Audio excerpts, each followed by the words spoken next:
Hello, this is my presentation on climate change and California agriculture. If you've ever driven through California's Central Valley, you may have noticed the rolling hills, cattle, and open farmland. What you may not know is that California is the leading state in the country for agriculture and is vital for the fruits, nuts, and vegetables that provide food for this nation. However, in the past decades, there has been a sharp decline in crop production, largely due to wildfires and droughts. Research has continually pointed to climate change as the main contributor to this, and if we do not address these issues and find solutions, California may lose fertile farmland and be unable to provide food. Let's begin by addressing how vital California actually is to the country for food security and the economy.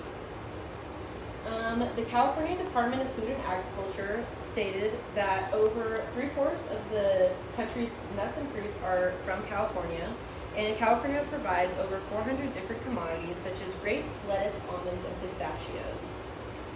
Agriculture is not only important for the food we eat, but also economic health. A 2018 research paper from the Division of Agriculture and Natural Resources found that there are over 77,500 farms in the U.S. comprising over 3.8 million hectares of open farmland, which produces over $50.8 billion in revenue.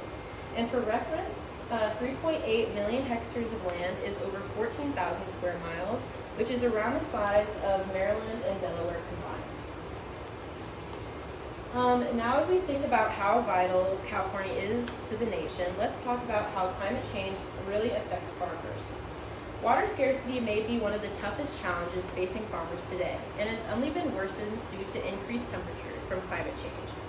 A 2022 review of the Census of Agriculture by the American Farmland Trust stated that the San Joaquin Valley alone may lose over 500 to 900,000 acres of land just from water scarcity.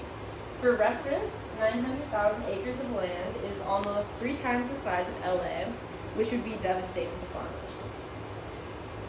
California has also experienced mega fires due to increased water scarcity and droughts, and millions have already been burned.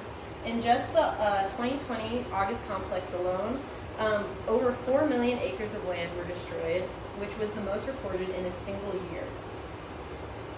As water scarcity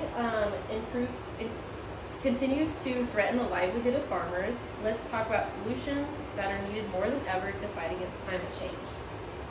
One of the biggest threats to agriculture is the use of monocultures, which is the system of cultivating a single crop over a vast area of land and is largely used for crops such as corn, soy, and wheat.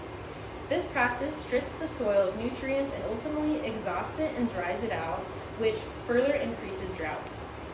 Because of this, researchers are continually pointing towards small organic farms and the use of polycultures. Polycultures is the system of cultivating multiple crops within the same area, which mimics diversity within the natural environment. The 2025 review of monocultures by Ernst Seeds showed how monocultures ultimately focus on the short-term yields of a single crop, whereas polycultures focus on the long-term sustainability, ecosystem services, and resilience to environmental changes. These practices ultimately improve and maintain soil moisture and prove to be resilient to droughts.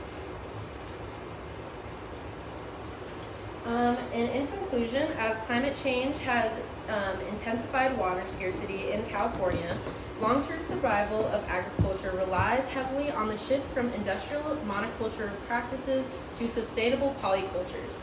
Thank you for listening. It is vital for us to stay informed regarding these issues as California agriculture is crucial to the health of our nation. Thank you.